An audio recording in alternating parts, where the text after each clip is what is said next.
Olá, seja muito bem-vinda ao canal da Dirce. Eu sou a professora Dirce e se você chegou até aqui, é importante que você se inscreva, curta, comente, compartilhe. Na videoaula de hoje, vou falar sobre a obra Nós Matamos o Cão Tinhoso, de Luiz Bernardo Roana. Roana, que é um escritor moçambicano. A obra Nós Matamos o Cão Tinhoso é de 1964. O autor, Luiz Bernardo Roana, ele nasceu em Maputo, em Moçambique, e viveu um tempo no interior, depois volta para a capital e lá ele se forma em jornalismo. Uma coisa curiosa a respeito sobre a vida do autor é que ele foi preso pela militância, por fazer parte de uma militância que queria a libertação de Moçambique, queria a autonomia de Moçambique. Ele lutou na frente de libertação, né, de Moçambique. E o livro do Roana foi escrito em 1964 e mais tarde ele teve uma versão em inglês, o que fez com que o livro ganhasse uma fama internacional. Lá pelos anos 70, o Roana vai para Portugal e lá ele mantém contato com um grande poeta moçambicano, o José Craveirinha. É sobre essa obra que nós vamos falar na videoaula de hoje. Mas antes eu tenho um recado a você que vai fazer a prova da FUVEST, a FUVEST que avalia os candidatos, ela seleciona os candidatos para os cursos da USP. Esta obra é uma das leituras exigidas.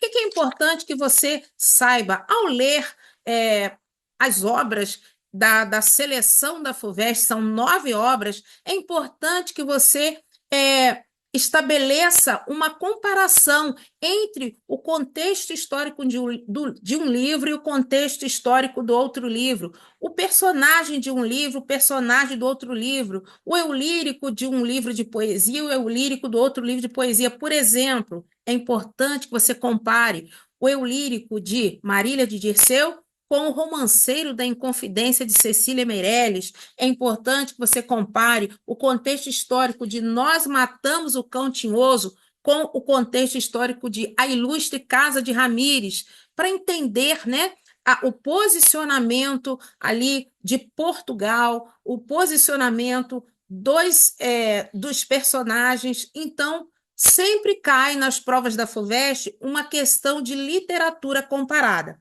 Quais são os livros marcados para a prova da FUVEST? Marília de Dirceu, de Tomás Antônio Gonzaga, Quincas Borba, de Machado de Assis, Os Ratos, de Dionélio Machado, alguma poesia de Carlos Drummond de Andrade, A Ilustre Casa de Ramires, de Essa de Queiroz, Nós Matamos o Cantinhoso, de Luiz Bernardo Roana, Água Funda, de Ruth Guimarães, Romanceiro da Inconfidência, de Cecília Meirelles e Dois Irmãos, de Milton Ratum.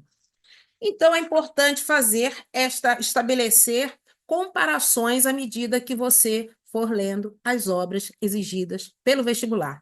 E agora, vamos à análise de Nós Matamos o Cão Tinhoso. Vem comigo.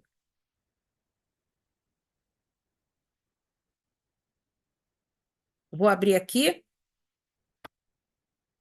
a minha versão e você vai acompanhando com a sua, né? Estou mostrando aqui um PDF e você vai abrindo aí a sua obra e vai acompanhando. Bom, é um livro de contos. Nós Matamos o Cão Tinhoso é um livro de contos que tem como tema a injustiça, a discriminação, a desigualdade social, a luta armada, o racismo, a violência contra a mulher, e o anseio por liberdade, né? A opressão, o lado do oprimido, né? Enfim, o imperialismo português, que seria o contexto histórico da obra. É uma obra composta por 7 contos e que, posteriormente, acrescentaram mais um. Então, quais são os contos da obra? Então, são eles: Nós Matamos o Cão Tinhoso, que é o maior conto, depois Inventário de Imóveis e Jacentes, Dina, A Velhota, Papá, Cobra e Eu, As Mãos dos Pretos, Ninguitimo e o último, Rosita, Até Morrer. Vamos começar aqui explicando, vou começar explicando o título do livro, Nós Matamos o Cão Tinhoso. Então, nós, uma comunidade, uma nação, um país, matamos quem? O cão tinhoso. O que é um cão tinhoso? A palavra tinhoso, ela significa nojento, que causa repugnância, que contém tinha, que é uma doença de pele. E na linguagem popular também pode ser o diabo. Então, o tinhoso é aquilo que causa nojo, que causa repugnância. Então, por que que o livro se chama Nós Matamos o Cão Tinhoso? Já no primeiro capítulo, nós vamos observar aqui na descrição do animal, vamos lá, capítulo 1, aqui. Na descrição do animal, vamos perceber aqui características que levam ao significado da palavra tinhoso. Então, ele começa dizendo assim: o cão tinhoso tinha uns olhos azuis que não tinham brilho nenhum, mas eram enormes e estavam sempre cheios de lágrimas que lhe escorriam pelo focinho. Metiam medo aqueles olhos assim tão grandes, a olhar como uma pessoa, a pedir qualquer coisa sem querer dizer. Então ele tinha olhos azuis. Quando fala que o cão tinhoso tinha olhos azuis, isso remete à etnia europeia, à etnia branca. Então aqui o início do conto começa assim com uma certa morosidade, uma certa monotonia, e o narrador em primeira pessoa diz o seguinte: eu via todos os dias o cão tinhoso a andar pela sombra do muro, em volta do pátio da escola, a ir para o canto das camas de poeira das galinhas do senhor professor. As galinhas nem fugiam, porque ele não se metia com elas, sempre a andar devagar, à procura de uma cama de poeira que não estivesse ocupada. Então, o conto começa aqui com uma certa monotonia, mostra a rotina de escola dos meninos. O Ginho é o nosso narrador personagem, é ele que conta a história. Mostra aqui um outro menino chamado Quinho, que pede cola ao Ginho. Mostra também uma menina chamada Isaura, que é a única que consegue colocar as mãos no cão tinhoso, é a única que gosta do cão tinhoso. Então começa assim uma rotina, mas daqui a pouco o cenário se transforma para um cenário de violência. Então, aqui, marquei algumas partes, lá no capítulo, na página 13, vá acompanhando aí com o seu livro, na página 13, aí já estava na 13, aqui, olha a descrição do cão tinhoso. O cão tinhoso tinha a pele velha, cheia de pelos brancos, cicatrizes e muitas feridas. Ninguém gostava dele porque era um cão feio. Tinha sempre muitas moscas a comer-lhe as crostas das feridas, e quando andava, as moscas iam com ele, a voar em volta e a pousar nas crostas das feridas. Ninguém gostava de lhe passar a mão pelas costas, como aos outros cães. Bem, a Isaura era a única que fazia isso. Então, esse cão, gente, na verdade, ele é uma representatividade do sistema colonial português que estava em decadência naquele período. Então, esse cão, ele é a imagem de um sistema decadente envolvendo colonizador e o colonizado. Esse cão nojento, esse cão também chamado de má índole, né? Tinhoso também significa de má índole. Ele é o cão que simbolizaria, respectivamente, um sistema composto pelo colonizador e o colonizado, mas um sistema decadente. Então, o animal simboliza todo esse declínio. E o que acontece? Na história, vão aparecer aqui alguns pronomes de tratamento, senhora professora, senhor chefe dos Correios, doutor da veterinária, senhor administrador, uns tratamentos hierárquicos, né, dentro da história. E o que acontece é que o senhor administrador, lá da localidade, ele decreta, ele está jogando, começa a perder, e ele decreta a morte do cão tinhoso. Vê aqui, diz assim, que o cão tinhoso tem que morrer, né? O senhor administrador, ele diz que o cão tinhoso deve morrer. E aqui, é, isso causa assim um alvoroço, né, no menino Ginho, que corre para avisar a Isaura, que era a única menina que se relacionava bem com esse cão tinhoso, avisar a ela e aos outros que o cão tinhoso é, seria assassinado. E muitas pessoas não acreditam. Enfim, o senhor administrador passa uma ordem para o o veterinário, é o doutor da veterinária. Mas o doutor da veterinária vai passando a ordem, olha como a coisa é burocrática. Ele passa a ordem para o senhor Duarte, que trabalhava lá na veterinária. E o senhor Duarte, por sua vez, transfere a responsabilidade de matar o cantinhoso para as crianças da Malta, do time. Então, aqui na página 27, vão acompanhando aí, ele deixa claro que ele tinha uma missão para os meninos. É uma coisa de Malta, mesmo de Malta. Agora só olhava para as unhas com os olhos quase fechados por causa do fumo do cigarro. É coisa que eu, com a vossa idade, não deixaria de fazer, se me pedissem para fazer. Bem, vocês sabem, o doutor mandou-me dar cabo de um cão. Aquele, vocês conhecem, aquele que anda aí, todo podre, que é um nojo. Vocês não o conhecem? Ora bem, o doutor mandou-me dar cabo dele. Bem, eu já o devia ter liquidado há mais tempo, mas o doutor só me disse esta manhã. Bem, acontece que eu tenho visitas em casa e é beira estar agora a pegar em armas e zuca-zuca atrás de um cão. Vocês compreendem, não é, rapazes? Mas eu nem me afligi, porque pensei para cá comigo.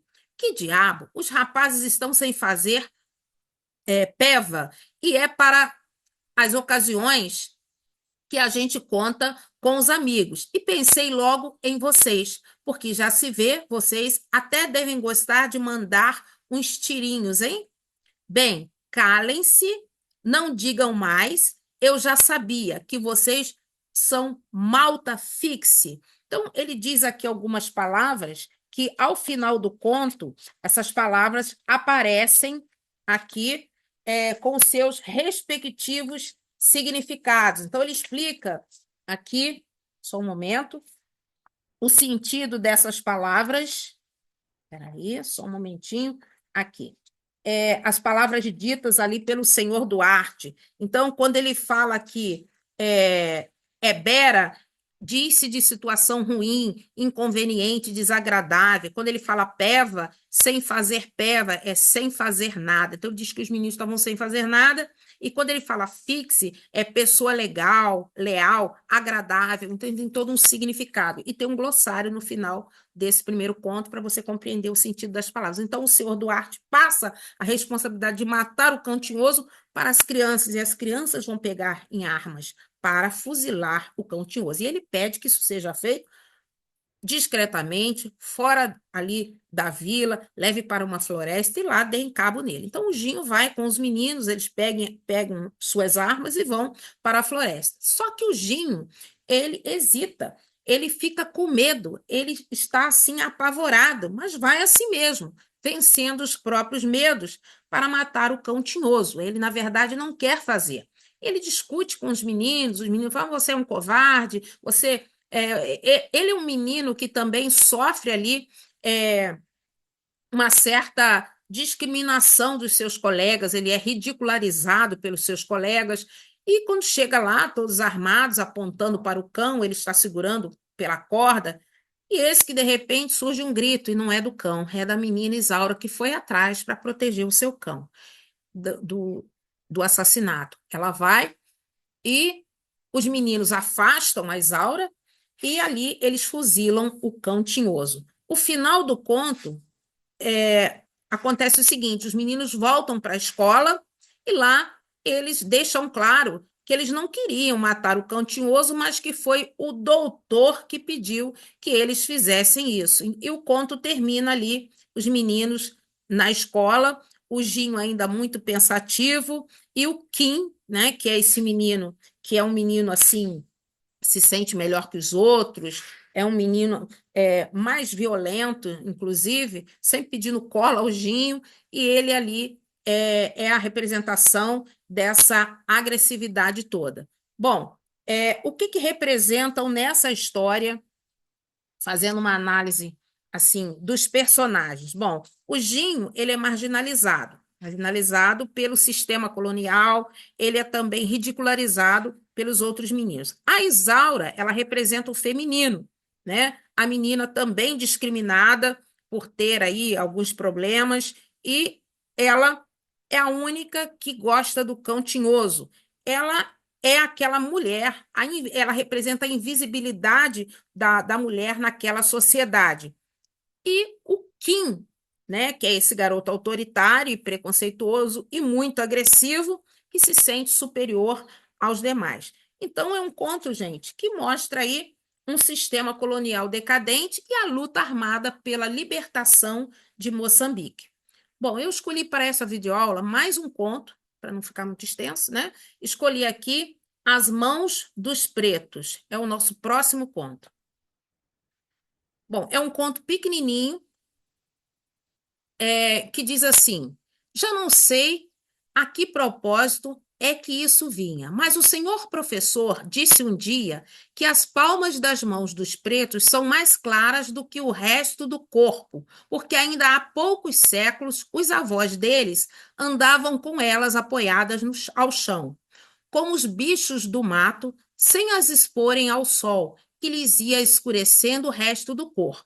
Lembrei-me disso quando o senhor padre, depois de dizer na catequese que nós não prestávamos mesmo para nada e que até os pretos eram melhores do que nós, voltou a falar nisso de as mãos deles serem mais claras, dizendo que isso era assim porque eles, às escondidas, andavam sempre de mãos postas a rezar. Então, são as lembranças aqui do narrador, né, diante de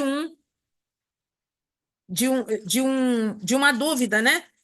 Por que as mãos dos pretos, as palmas das mãos dos pretos eram brancas? Então, cada um vai explicar aqui para ele o motivo. Então, o conto vai mostrando algumas explicações. Então, começou aqui com o senhor professor, preste atenção aqui, que também nessa história há aqui a presença dos pronomes de tratamento hierarquizante, né? Mostrando aqui a opinião das autoridades locais. Então, o senhor professor, a dona Dores, o senhor Antunes da Coca-Cola são os personagens que vão aparecer para explicar por que os pretos têm as palmas das mãos brancas. Então, aqui sempre vai aparecer um senhor, dona, indicando assim um posicionamento social de importância. Essa explicação do senhor professor é uma explicação que mistura aqui um pouco de teoria darwinista, só que é uma explicação furada, porque se isso fosse verdade, valeria para todos e não apenas para os pretos. Então, há, nesta explicação científica dele aqui, um grande preconceito racial. E na explicação do padre também, o senhor padre, após a aula de catequese, ele afirmou também que as mãos, as palmas são mais claras porque estão em posição de reza, ou seja, a necessidade de os pretos seguirem o catolicismo. Então, é mais uma ironia do autor. Então, ele vai mostrando esses personagens, dando essas explicações estapafúrdias, explicações preconceituosas, galhofeiras, sobre o fato de as palmas das mãos dos pretos serem brancas. E por falar em palmas das mãos, né, o conto se chama As Mãos dos Pretos, e isso aqui é uma metonímia, uma sinédoque, uma metonímia. Por quê? É a parte pelo todo, né? Na verdade, estão falando dos pretos, né? E falando aqui de uma parte do corpo, as mãos. Então, há aqui um sentido metonímico. Aí, cada um vai dando uma explicação. Então, o senhor padre fala isso, a dona Dores, né? Que fala aqui uma explicação, ela dá uma explicação muito inaceitável, né? Uma explicação também inaceitável. Ela reforça aqui que as palmas das mãos são brancas para servir aos senhores, aos seus senhores. Então, ela mostra que ela associa o servir, né, que o preto tem sempre que servir ao branco, né, ela associa a cor da pele com sujeira. Então, ela faz aqui também uma explicação preconceituosa e inaceitável. Também o senhor Antunes da Coca-Cola. Veja só o sobrenome que ele coloca aqui, Antunes da Coca-Cola. Isso é mais ou menos um personagem que representa aqui o capitalismo. E esse Antunes da Coca-Cola, ele também dá uma explicação, né, que mistura um pouco de religião, um pouco de filosofia, né? E enfim, ele faz isso de forma a que todos os outros, né, comecem a rir. Ele conta aqui uma história também bem, bem estapafúrdia, né? Ele fala, é, antigamente, há muitos anos, Deus, nosso Senhor Jesus Cristo, Virgem Maria, São Pedro, ele vai invocando os santos, fala que muitos outros santos, todos os anjos nessa altura estavam no céu. E algumas pessoas que tinham morrido e ido para o céu fizeram uma reunião e resolveram fazer pretos. Olha só, sabes como? Aí ele conta a história aqui é, do, do barro, né? Pegaram barro, enfiaram em moldes usados, e para cozer o barro das criaturas, né? Para cozinhar, levaram para os fornos celestes, como tinham pressa e não houvesse lugar nenhum ao pé do brasido, penduraram-nas nas chaminés. Fumo, fumo, fumo, e aí os tens escurinhos como carvões. E tu agora queres saber por que é que as mãos deles ficaram brancas? Pois então, se eles tiveram de se agarrar enquanto o barro deles cozia, aí todo mundo ri. No parágrafo seguinte, depois de contar isso, o senhor Antunes e os outros senhores que estavam à nossa volta desataram a rir, todos satisfeitos. Então, ele vai contando aqui o que cada um, né, falava a respeito desta característica física dos pretos. E o senhor Frias, né? O senhor Frias, que também é citado aqui, assim como os demais, à exceção do senhor professor, ele argumenta também de maneira religiosa e irônica, né, dando a ideia de que os pretos feitos por Deus de madrugada, período em que a claridade já não existe, com o frio, evitaram banhar-se na água do lago, a qual lhes traria a cor da pele branca. Então, isso aí é também, gente, uma explicação que aparece lá no livro Macunaíma, de Mário de Andrade. Um dos irmãos de Macunaíma, quando vai se banhar no lago, onde os dois outros irmãos já tinham se banhado, só consegue molhar, né, as palmas das mãos e as plantas dos pés. Isso acontece em Macunaíma também, uma explicação que vem de lá.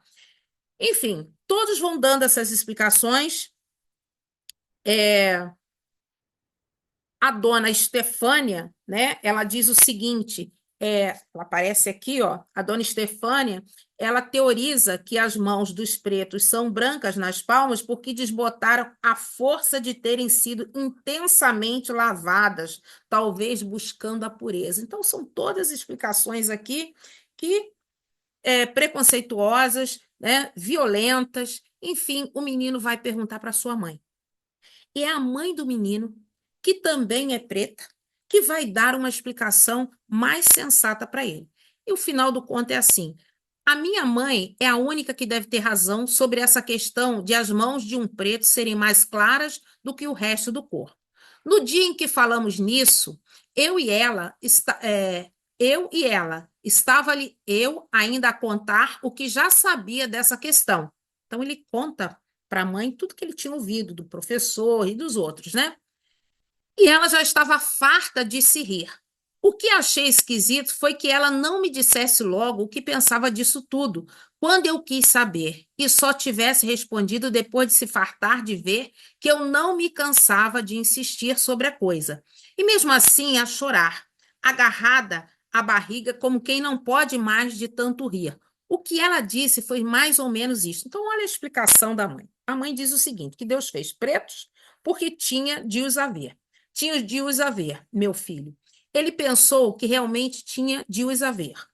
Depois arrependeu-se de os ter feito, porque os outros homens se riam deles e levavam-nos para as casas deles, para os pôr a servir como escravos ou pouco mais. Mas como ele já os não pudesse fazer ficar todos brancos, porque os que já se tinham habituado a vê-los pretos reclamariam, fez com que as palmas das mãos deles ficassem exatamente como as palmas das mãos dos outros homens. E sabes por que é que foi? E sabes por que é que foi? Claro que não sabes e não admira, porque muitos e muitos não sabem. Pois olha, foi para mostrar que o que os homens fazem é apenas obra de homens, que o que os homens fazem é feito por mãos iguais, mãos de pessoas que, se tiverem juízo, sabem que antes de serem qualquer outra coisa, são homens. Deve ter sido a pensar assim que ele fez com que as mãos dos pretos fossem iguais às mãos dos homens, que dão graças a Deus por não serem pretos. Depois de dizer isso tudo, a minha mãe beijou minhas mãos.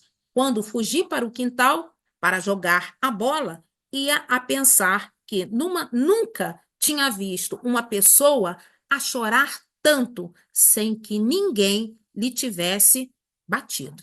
Assim encerra o conto As Mãos dos Pretos, da obra Nós Matamos o Cão Tinhoso. Gostaria de pedir mais uma vez que você se inscrevesse, curtisse, né? Então, curta, compartilhe este canal, comente e aproveite esta videoaula para estudar para a prova da FUVEST. Lembrando que tem também neste canal outras videoaulas da seleção de livros exigidos para o vestibular da FUVEST. E assim nós vamos terminando e até a próxima. Espero que vocês tenham entendido.